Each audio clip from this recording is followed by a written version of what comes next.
Welcome back. You're watching the Independent Republican Mike Graham right here on Talk TV. As if chaos in the Commons wasn't enough, the Home Office follows suit in furthering our national embarrassment. We told you a few days ago about the Jewish baby's birth certificate with the word Israel scribbled out. Well, after an urgent review by the Home Office, staff have been suspended at the Home Office. Let's bring in tonight's panel. Journalist Eve Tawfik is here, barrister and broadcaster Andrew Eborn, and Talk TV's contributor Esther Kreku. Very good evening to all of you. This is a terrible story. It's just another example of the kind of anti-Semitism that we've been seeing. I was talking earlier on in the show about the projection of from the river to the sea on the government building, effectively. Yes. It's the Palace of Westminster. The police have now said, apparently, oh, that's fine. It's in the context of a public protest. That's all right.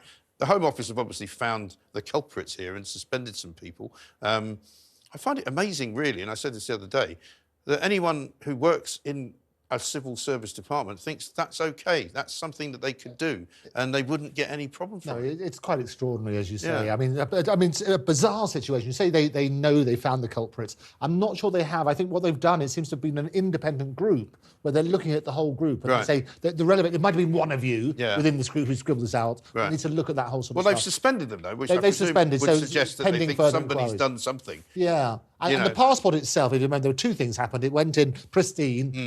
It was ripped when it came back. And also, the guy's name was Israel. Yes. He came from Israel. They had one of the Israels scribbled out, but not the other, and so on and so forth. But that's what they need to look at. It's abhorrent, absolutely abhorrent in the current climate. It is. And also, we've got the counter-terrorism strategy author, William Shawcross, talking at the moment, saying that basically the Home Office ignored key recommendations in the report that he put out. And in terms of counter-terrorism, the public are now left at risk. Yeah. And there's all these kind of holes in what the Home Office is doing and the policing of all of this stuff. They've got to act a lot quicker, and there are rules and protections. We often say this, there are laws in place that just need to be enforced. If you enforce them rigorously, then we make sure that people are protected. Yeah. And again, it's this situation that nobody really wants to talk about. And if the result of having a debate about what's happening in another country is this divisive, then maybe they shouldn't do it. Well, I'm not saying that it's not relevant, but, it's maybe not relevant for British MPs to be arguing in a tribal fashion about which, method of a ceasefire you should be having. Last night's fiasco, it was a fiasco. It was so politically charged. What the SNP wanted to do was to show up the division in Labour. Because they're very divided on this issue. So this whole stop Hoyle, the whole thing. Just stop Hoyle. Just stop Hoyle, see what I did there? Yes. You work on that sort of principle. The reality is this, it was there, it's politically charged, and it's abhorrent. There are certain issues we should properly discuss in a mature way to turn around and say, look, there are other issues in this country we need to address as well, but let's not use this as a political hot potato. It's an insult to the British public, because if you can get this heated and this charged about something that doesn't affect us, I mean, the whole fiasco was an exercise in virtue signalling. It's not like this vote is suddenly going to change the Netanyahu government's decision on their actions in Gaza. I mean, if you want to have the conversation of how much we spend on defence, which I think is a very valid conversation because we've halved defence spending since the 80s, absolutely, but that should be in the context of British protection and British interests. Well, that's the other thing. But that's not what they're even talking about. Well, I mean, we can't even fire a missile up into the air until we can just watch it come back down again on top of you. I mean, that's what happened in Florida. It's metaphorical of the government. I blame Grant Shapps, by the way, because he was on the boat. But the bottom line is, most people in this country, yes, you're right to say that we are affected by what's happening in the Red Sea. We are affected by some of the things that happen geopolitically. But most people in this country are worried about putting food on the table for their kids, making sure they get from one end of the day to the next without having a car crash or getting stabbed on the street or getting robbed, or having some kind of accident where they end up in hospital for hours and hours on end because there's no doctors to see them. I just think, actually, how much weight do we have to give what these people have to say? Because we're supposed to be living in the UK, we're supposed to be British, we're supposed to love this country and have a sense of duty to our fellow citizens, and yet we're more outraged by things that are happening elsewhere. And what's outrageous as well is a lot of people on these marches don't really know what the phrase They don't know anything. So we've all seen the various, sort of interviews on the streets. Which river, which sea, they don't know. I mean, I saw one in America where they were talking about the Black Sea, Caspian Sea, the Bering Sea. Exactly. Jordan Sea and Mediterranean Sea is the thing. But the reason it's so offensive, we should remind people, is it's talking about genocide. It's genocidal intention by saying from the river to the sea. If people realise that what they're supporting, I think some people would hopefully think twice before doing that. Well, see, the trouble again, though, we're out of time, unfortunately, but as long as the police keep telling them, actually, don't worry about it, you're fine. It's not a crime as long as it's part of a public protest. Well, they're just going to keep doing it. It is a crime under the Terrorism Act. Of course it is. It's ridiculous. The police now talk themselves themselves out of actually arresting people and telling people the things that are crimes actually are not crimes. Unbelievable. Anyway, thank you, guys. We'll have you back very soon, shortly. You're watching the indestructible Independent Republic of Mike Graham. Up next, we're asking whether drunk drivers should have their licences revoked on the spot and look at a teenager's interesting way of protesting potholes. Stay where you are.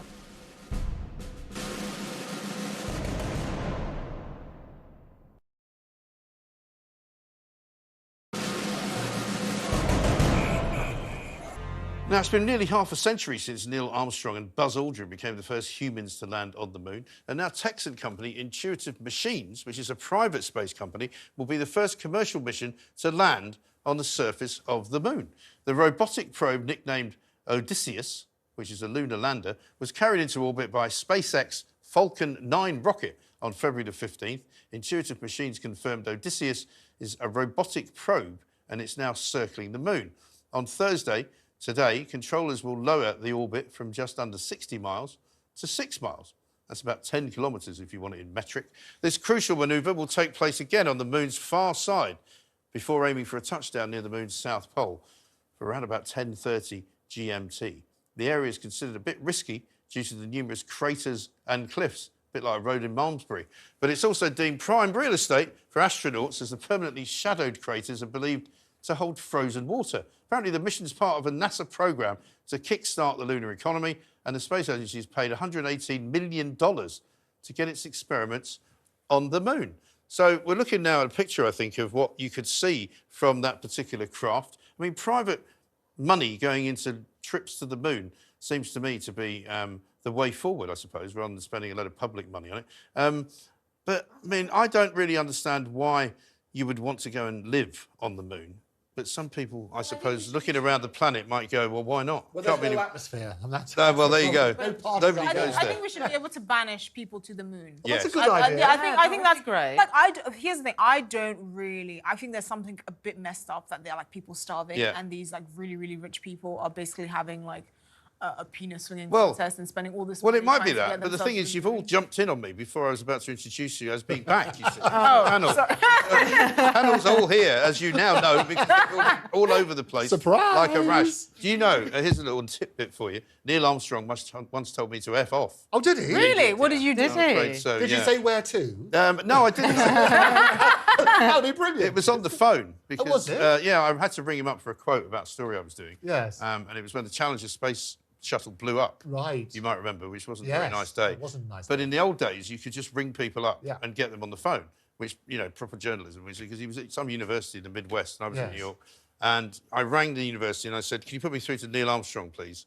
Yes. And they did. They did. Right? Brilliant. Wow. He goes, hello? And I go, hi, it's Mike Graham here from the Today newspaper at the time. Yes. I said, are you Neil Armstrong? He said, yes. And I said, are you the one that walked on the moon? In case it was the wrong Neil Armstrong. Yes. Yeah, of course. And he said, yeah, that was me. And I went, I'm calling from this newspaper, you know, and he kept saying, no, I really don't want to comment about it. I just don't want to say anything. It's tragic. No. And eventually, I just kept asking him and asking him. Eventually, he just said, look, just F off. Oh, did he? Slammed the phone down. Oh, very good. And you quoted him, I hope. Yeah, of course. Brilliant. You know, proper journalism. Real I journalism. love it. There you go. So, I mean, I'm not that interested in going into space personally. Are you? Would you go for it? I'd be a bit scared, but I would like to do it just for fun. But I do agree with Esther. You know, these very rich men sending phallic shapes, objects. I don't know why you both keep going on about it being phallic shaped. It's meant to be that shape. I feel this. No, because I feel this is not just shaped like a rocket. Yeah, I think Venus. that's right. Exactly. I mean, There it is. the two are interchangeable, Mike. Is that Yes. right? Exactly. Rocket, It could is be that a what you're rocket saying? penis. a rocket Yeah, but I mean, penis. because it's aerodynamically sound. Yes, You yes. can't make like flying saucers and send them up because they're the wrong shape, aren't they? Listen, Well, are they I the don't wrong know. The shape, thing though? is, I I mean- feel Well, like they are this for is our really- technology. Yeah. This is- Only aliens know how to make flying saucers work. This is the kind of thing like only a man would want to do because women Exactly. tend to be a bit more risk averse. It's like, oh, let's like discover aliens. I'm like, what are they looking for you? Have they told you they want to be friends? Why do you? But wouldn't you want to be part of a sort of a pioneering group of people going to start a new civilization? Absolutely A not. colony up there. And you could Absolutely actually, not. yeah. It's going to What I happen. was sent with. I mean, if I, you Yeah. know, it I'm depends still when trying I to- have to start my new society. The, Right. the great thing is AI is helping people to determine now Yeah. that there's life on other planets. It's basically speeding But up why the is that? process. Why is that our That's gonna be good. business? There is life, though. Aren't there bacterial forms? Well, there's water, Yeah, but isn't why? there? Why? Yeah, water. Yeah, There's water on the moon, which Yeah. is phenomenal, which means you can basically live there. Which would be Why is fantastic. that? Why do we need? Listen, they're not looking for me. I'm not looking for them. I don't want problems. Like, there doesn't need to be any beef between me and some intergalactic thing. Not with the vegan one. I have enough problems on Earth. Is that right? That is my, like, you know what I mean? There's enough. I think it's you, maybe. I'm just saying, I don't need to know any aliens. I'm like, look, I'm just trying to figure out. We got bad news for you. I'm going to disagree with you. I'm sorry. If a really attractive alien came and, you know... What if I had alien AIDS? Why do they have to be attractive? No, we got to know each other, you know, have an intergalactic romance. Yeah. An ugly alien. So have you seen, what's that? Is that movie Passengers, where they go off and they go into these sort of sleep pods and they're supposed to wake up hundreds of years later when they get to the planet. Yes. But the guy wakes up and then wakes the girl up because he has to cheat her into the fact that, you know, somehow he's woken her up and they've had this amazing affair, and then she finds out that he cheated on her all the time. There you go. That's hilarious. I mean, so even in space they can't be trusted men. You know, absolutely. They're the same everywhere. And the other bad news for anyone who wants to go up to the moon is the Chinese already got there first. Absolutely. Apparently they've got a station, haven't they? Have they not on the They dark have, side? and there's a McDonald's next to it as well. I don't know if I believe KFC that. too. I don't know. Do you remember when that panda came out that looked like a man out of like that zoo in China? Oh, yeah. It's like the Chinese are faking. Yes. It. It We're was a so used.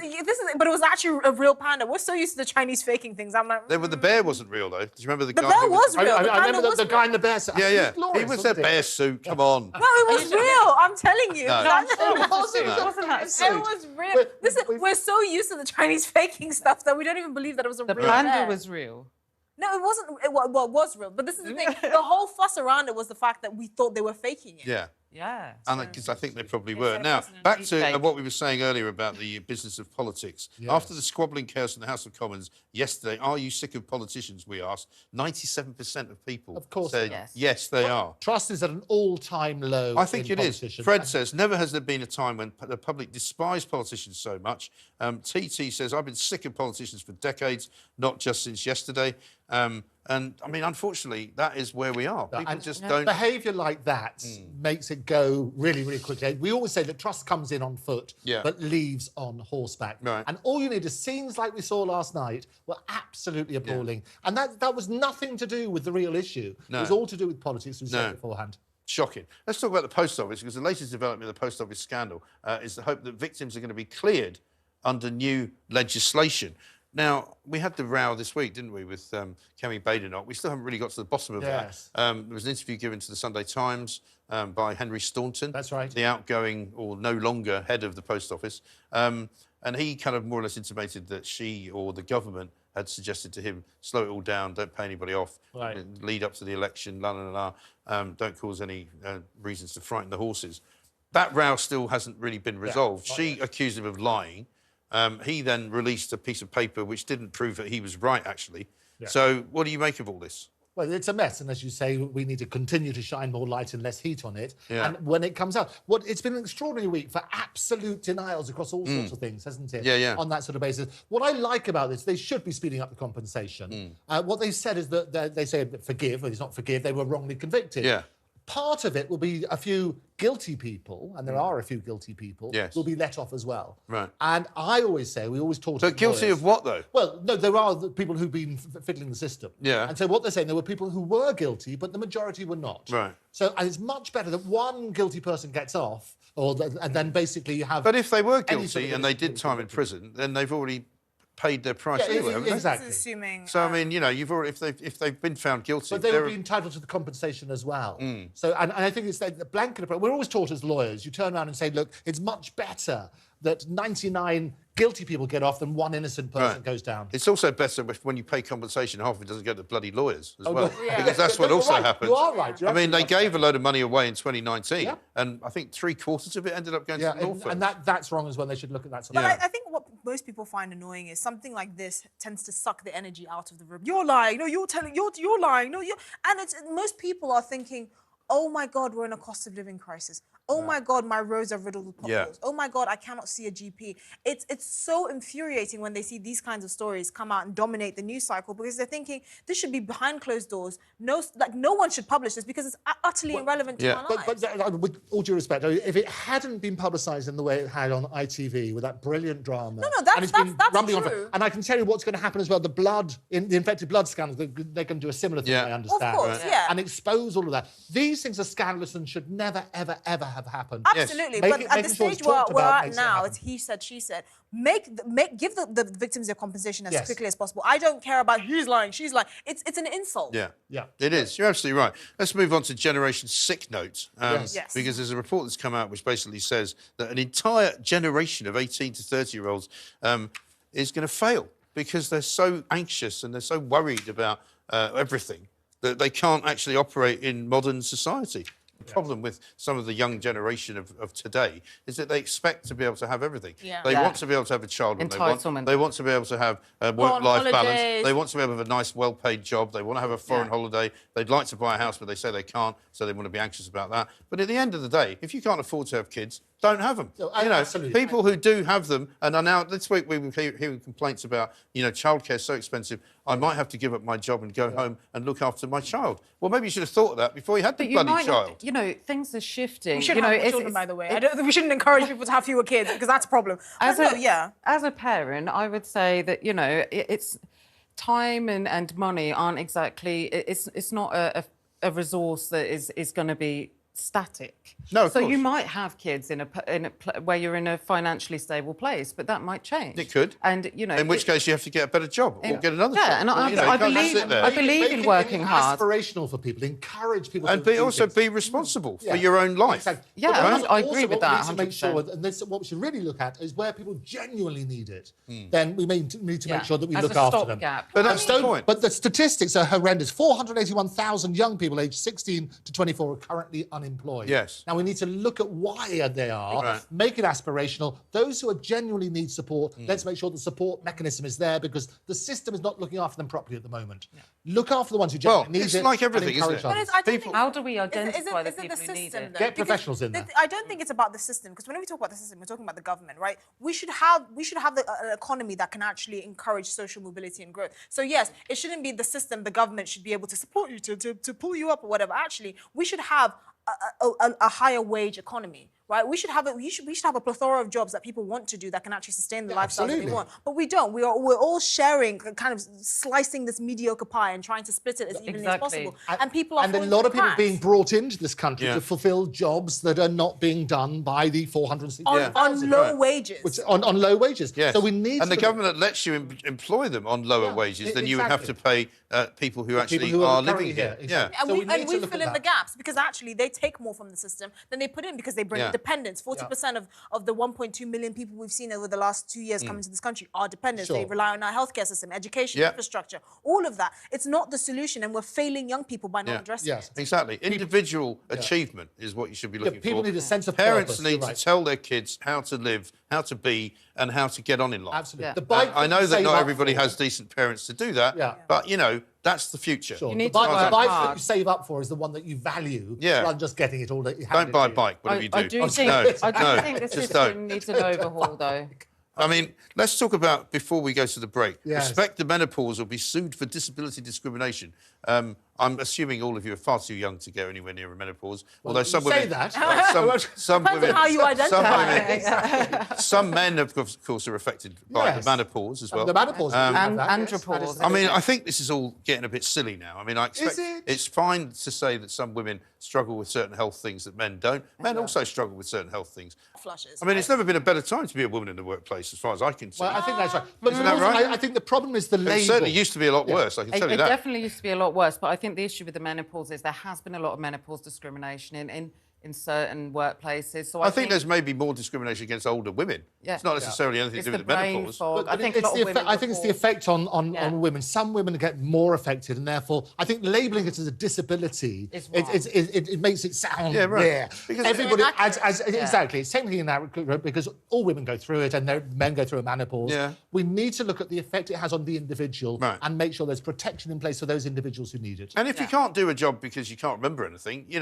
not much use to the people you're working for. So I'm sorry, I don't know what you expect people to do. But then pregnancy also causes a similar brain fog, and you can't fire someone for being Yeah, pregnant. but I've you know, known loads it's of pregnant women. They weren't that stupid or, forgetful or anything. I mean, they were pretty normal. Not necessarily, no. Well, not necessarily, the no, thing because is, everybody's different. I- But you don't need to make a law to protect people for something that hasn't happened yet. I don't think you It's should a call double- it it's a something a double-edged disability sword. that isn't. No, I don't It's think a you should call it double-edged that. sword Calling it because disability as well. the more burdens you place on employers. I know we don't want to say it, but if I was an employer, I just wouldn't hire women because Yeah. this is nonsense. nonsense. That's the right? result. The That will be the end adjustment- result. Yeah, because the reasonable adjustment legislation is for people with disabilities to encourage them into the workforce. And the key word is reasonable. Yeah. So it might be reasonable within a business's resources to put in a wheelchair ramp, for instance. But it might not be reasonable to ask them for a lift because it could disproportionately affect the amount of resources that they have to even invest in their own staff. That's fine. It's unreasonable to try and treat menopause like a disability and then allow or give women the impression that you can sue your boss for not allowing you to Do you know who I work from home blame one for day this? a week. Bloody lawyers again, you know, because all you get is people trying to construct remedies for things that haven't happened yet. Yeah. Well, again, deal with things on a rational basis. Yes. Be responsible. As they come. And treat everybody the same. Look It's not after difficult. people who need to be looked after. It's not That's the difficult. important point. Yeah, No. but if you're an employer, you're not there to look after people. You're there to give people a job, Well, pay them at the end of it, they go off and live But their if life. you want them to do the job to their optimum level, then you should treat them well. You should treat them well, and I think respect. anyone who's an employer Yes. would do that. But Yes. if you don't want to treat them well, that's your business, and they can sue you. The point is that there is no employer that has to do the right thing every single minute of every single day. Sometimes you have to shout at people. Sometimes you have to tell people they didn't do it very well. You can't just go, "Oh, I'm really sorry. I don't want to offend you, but actually, what you just did was crap."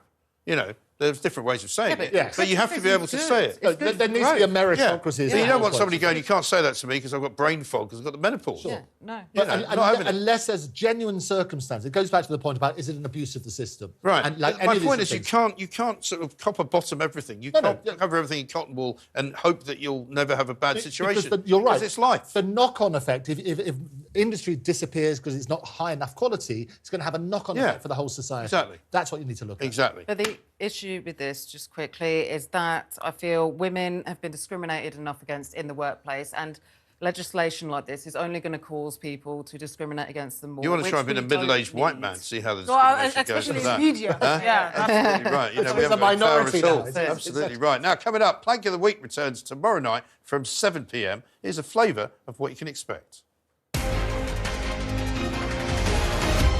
We're going to call this Plank of the Sadiq. Here we go. I've not seen the transcripts, but as far as I'm concerned, that sort of language isn't acceptable, and it certainly shouldn't be acceptable in a party like mine that is proud to be both anti-racist but also anti-Semitic. Did you catch that? Slip of the tongue. Anti-racist. Actually said the Labour Party was both anti-racist and anti-Semitic. Obviously didn't mean to say that, but we're just going to keep playing it. Yeah, that's tomorrow night at 7 p.m. Right now, though, you're watching the epic Independent Republican Mike Graham. Coming up after the break, why the eco-war to turn our roads green is failing. Plus, we'll be taking a look at some of tomorrow's papers as well. Back in a jiffy.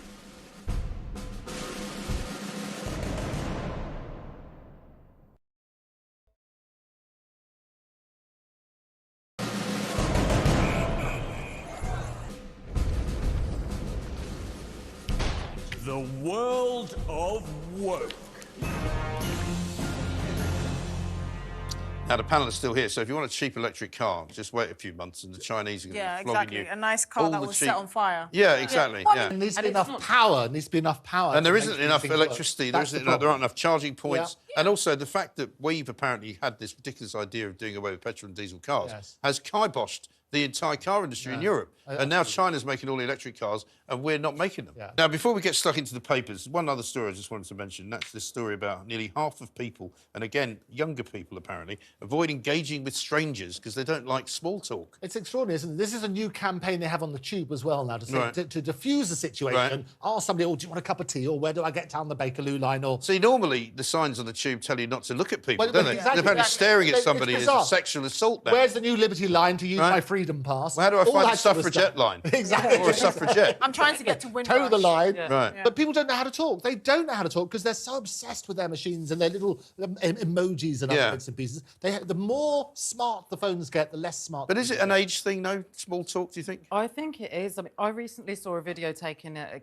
an exclusive club in Miami. You know, people are paying, Can't be that exclusive. They took a video. £100 each to get in. Yes. And, instead of dancing, instead of talking, enjoying themselves, they were all just on their phones, Yeah. videoing each other. It was almost like some dystopian Right. nightmare. It's like if you go to a concert now, people are just on there filming it. It's It's like just enjoy the concert. Yeah. Well, I You think know. it's even worse with kids because I go to restaurants and I see these kids like on tablets and iPhones. I'm like, do you not want to talk, engage? And look, They don't know how to. Well, They but don't know how to this is the- talk. And I'm like, on the one hand, I feel sympathy for the parents, but I'm also like, I actually don't feel comfortable with a society where people think that you always have to be active or you always have to have some screen in front of you to feel like you're doing something, but also that we've devalued social interaction. You're absolutely right. With the more means of communication we have, the less we're able to communicate, and that's the problem. I always find it very pleasant if you do talk to somebody on the tube, because they're always a bit surprised. And, you know, normally it's quite funny. You know, you sort of exchange you meet someone interesting. Look. Yeah, exactly right. But there has been this kind of, you know, in the wake of Sarah Everard and other things that have happened, there has been this kind of, you know, warning to men: don't talk to women, don't talk to anybody, just keep yourself to yourself. And I think a lot of young men, which I'm obviously not one, are a bit wary. You know, they're worried that, you know, if they start talking to a woman on the tube, she'll start shouting that, you know, they're harassing her. I've heard this from a lot of young males. They say they're very scared to approach women nowadays. They're scared to even tell a woman she looks nice or that dress looks good on you because they're terrified. But it's the Samaritans actually who are trying to encourage this. They say that just by talking to somebody, a simple thing like, would you like a cup of tea or something like that, could actually stop somebody who's on the brink of suicide.